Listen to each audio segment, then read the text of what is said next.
Ouais, je crois que j'ai regardé le premier ou le deuxième épisode quand il est sorti. Après, tout le monde m'avait dit tu vas voir, ça défonce et tout. Et du coup, au premier épisode, j'ai fait ah, putain, c'est bien. Et j'ai pas. Et puis j'étais dans mon film et tout. À l'époque, je regardais beaucoup de films, du coup, beaucoup de films en rapport avec mon film. Et puis, je sais pas, 6 mois plus tard, je me suis dit tiens, en fait, il doit y avoir des nouveaux One Punch Man qui sont sortis. Et là, en fait, tout était sorti. J'ai tout regardé et je me suis pris une claque, quoi. Moi, en regardant les 2 premiers, j'avais peur que, tu sais, ça reste dans un truc, t'as un méchant qui arrive, il te bute, t'as un méchant qui arrive, il le bute. Et en fait, vite fait, ça passe à autre chose.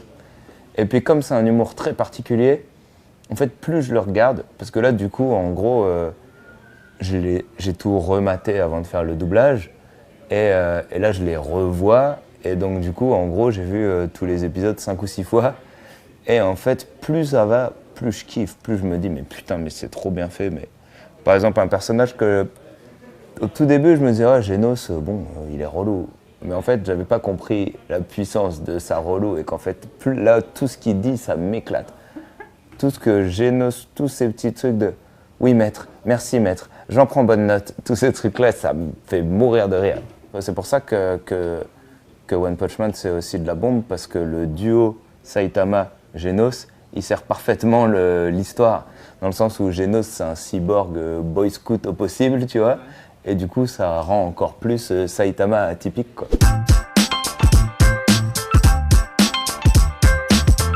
C'est pour ça que logiquement l'histoire va continuer, quoi, parce qu'ils ont mis des trucs en place où en fait tous les monstres apparaissent au même endroit. Tout le monde se doute que la force de Saitama, elle vient pas vraiment de son entraînement, donc logiquement il y a de la...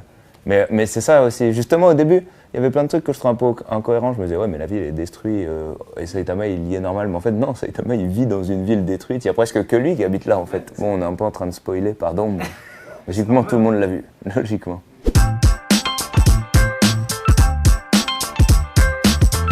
Ça me plaît que en fait, le manga, c'est une de mes passions. Et donc, quand t'aimes bien le manga, en général, t'aimes bien l'animé. Quand tu fais de la musique, et moi, du coup, je fais un peu de comédie à côté, du coup, c'est une forme qui existe nulle part d'autre, quoi. Tous les gens qui regardent beaucoup de dessins animés, à un moment, on a coupé le son et puis on s'amusait à faire les dialogues nous-mêmes. C'est un truc, je sais pas, c'est une sorte de rêve un peu, quoi.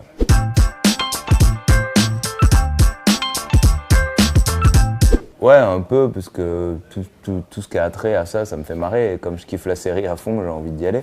Mais déjà, chaque chose en son temps. Là, la seule chose qui m'importe, c'est que le personnage de Saitama soit bien fait, que ce soit cool, que les fans de la série qui aiment la VF soient contents.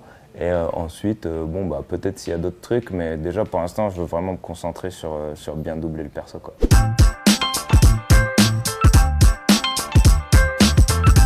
Quand on me parle de Saitama et le fait que je vais faire sa voix, tout le monde me dit ah mais ça peut le faire parce qu'il est un peu blasé et toi aussi t'as l'air un peu blasé quand tu parles. Mais en vrai, en doublant vraiment Saitama, je me suis rendu compte qu'il est pas si blasé que ça. Mais le truc c'est qu'en fait il va être blasé dans les bastons, mais il va s'énerver de la même manière que n'importe quel héros de shonen ou de trucs de baston, mais sur les mauvais trucs, quoi. Ça veut dire en gros quand je joue putain merde c'est les promotions, et ben en fait du coup tu le joues comme un manga classique, quoi. Tu comprends bien sa situation, quoi. Et ce qui est bien c'est que ça traite pas de vraiment sa force, ça traite plus de se faire accepter dans ce milieu, quoi, et dans la vie de tous les jours. À la base je pensais qu'en jouant comme je jouais un peu dans Bloqué ou dans un film, ça veut dire en gros une sorte de non-jeu, quoi, d'essayer d'être le plus réaliste possible, je pensais que ça donnerait un truc intéressant au personnage. Et de temps en temps, on s'en rapproche, mais en vrai, comme c'est du dessin animé, t'es toujours obligé d'être un cran au-dessus, tu vois. Des fois, tu sais, il peut avoir l'air un peu bête ou un peu insouciant. Au final, faut quand même que je pousse un peu. J'ai fait une voix un tout petit peu plus aiguë que la mienne, bah, un peu comme quand j'ai fait un tout petit peu, je suis plus dans le un tout petit peu que... Après, Saitama, il est très complexe au final, parce que dans une même scène, il passe par 6 émotions, quoi. C'est-à-dire, des fois, il en a rien à foutre, il lit un bouquin. La fois d'après, il va faire « Putain, mais faut arrêter de glander !» Tu vois, il crie vraiment de ouf. La fois d'après, il va prendre une voix bizarre pour parler à quelqu'un parce qu'il va jouer un rôle. Par exemple, à un moment, tu as une scène où il fait croire que que c'est vraiment un imposteur. Et donc là, en fait, tu joues un mec qui joue. Donc voilà, ça, on travaille ça avec Mélanie, qui est la DA sur la série. Et on travaille ça tous les deux, quoi. Va plutôt te plaindre à la météorite, du con! Écoutez-moi, perso, j'ai pas décidé de devenir un super-héros pour me faire lécher le cul par des inconnus. Si je fais ce boulot, c'est uniquement parce que j'en ai envie. Haïssez-moi tous si ça vous fait plaisir, bande de chauves! Répète un peu! Moi, la différence des vrais comédiens de doublage, par exemple Bastien qui joue Génos, je suis venu le voir pour voir comment ça se passait. Bastien, il a enquillé le truc. Ça veut dire, quand on double, en fait, t'as des phrases qui tapent une barre, il faut parler quand la phrase tape la barre. Et Bastien, il fait... Tu sais, ça déroule, t'as presque pas besoin de réécouter, tu te dis, ouais, de toute façon, il a tout bien fait, quoi. Et moi, en fait, c'est plus, j'entends une, en général, la première est pas ouf, j'essaye une autre intention, on peaufine, tu vois. Et même là, ça fait 3 jours que je double. Il y a des trucs que j'ai fait le premier jour, je vais revenir dessus. Et puis, c'est ça aussi, c'est pour ça que j'ai accepté de faire le projet, parce que l'équipe de Kazé et l'équipe de Timeline qui fait la VF, ils ont envie que ce soit bien. Ils sont pas venus me chercher parce que j'ai des followers sur Facebook, tu vois. Même si je pense que ça joue, mais ils sont venus me chercher pour vraiment faire une bonne VF. Le tout, c'est de pas se braquer. C'est là où tu commences à plus rien avoir, c'est quand tu dis putain, j'ai jamais arrivé.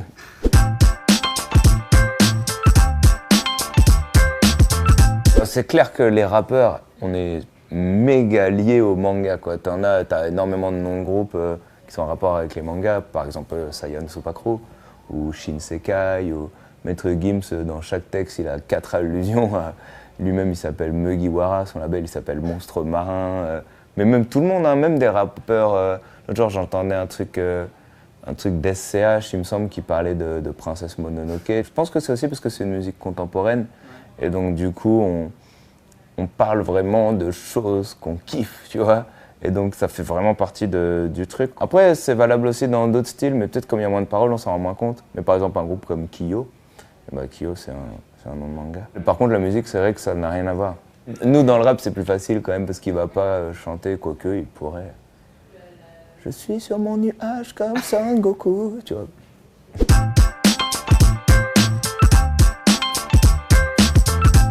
Pas très à jour, quoi. C'est-à-dire, là j'ai réussi à revenir à jour dans Naruto. Ouais. Je suis pas à jour dans One Piece. Donc je vais finir One Piece, quoi. Il me manque genre 20 tomes à lire, un truc comme ça. Je suis sûr que l'anime je rattraperai pas. Il va falloir que je prenne un mois de vacances, quoi. L'Attaque des Titans, j'ai pas lu. J'ai lu genre 3 tomes quand j'ai lu les 3 premiers et après j'ai pas suivi. Moi, il y en a un que j'aimerais bien lire, c'est Les Gouttes de Dieu. Ouais. Je sais pas pourquoi il me botte, parce que j'aime bien les mangas d'univers, quoi. Ouais. Et justement, j'ai acheté quelques tomes des Gouttes de Dieu. Mais là, je suis plus sur relire des vieux trucs, quoi.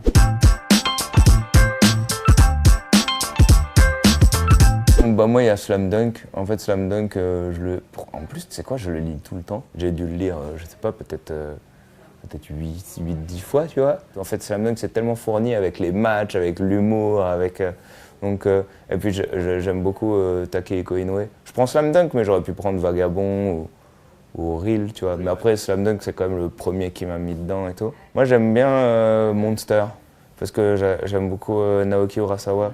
Souvent, Monster, c'est celui que je conseille aux gens de notre âge qui me disent « Ah ouais, le manga, ah ouais, je connais pas trop et tout, qu'est-ce que tu me conseilles ?» Et en général, quand je leur propose Monster, ils rentrent dedans et ça leur ouvre la porte vers d'autres trucs, parce que c'est un thriller, parce que ça se passe en Allemagne. Du coup, c'est un peu plus accessible pour les gens qui connaissent pas. Mais ouais, Naoki Urasawa, j'aime tout ce qu'il a fait, 20th Century Boy, ouais, Billy Bat. Bah, après Dragon Ball, évidemment, parce que c'est le... Oui, c'est ça, parce que c'est le meilleur, en fait, tout simplement, par rapport à quand c'est sorti.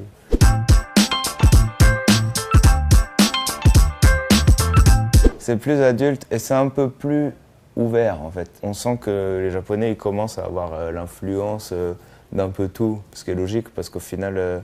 Les Japonais ils sont vachement influencés par les États-Unis, etc. Et je veux dire, dans la pop, ils ont pris des codes américains qu'ils ont mis un peu en Jap, quoi.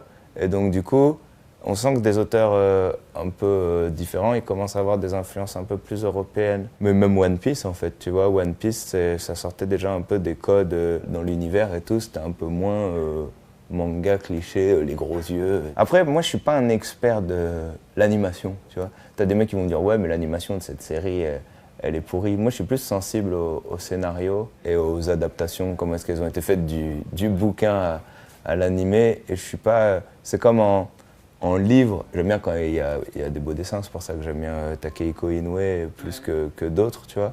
Mais c'est pas forcément le dessin qui va me charmer le plus. Je suis vraiment sur l'histoire, le scénar, un peu plus, quoi.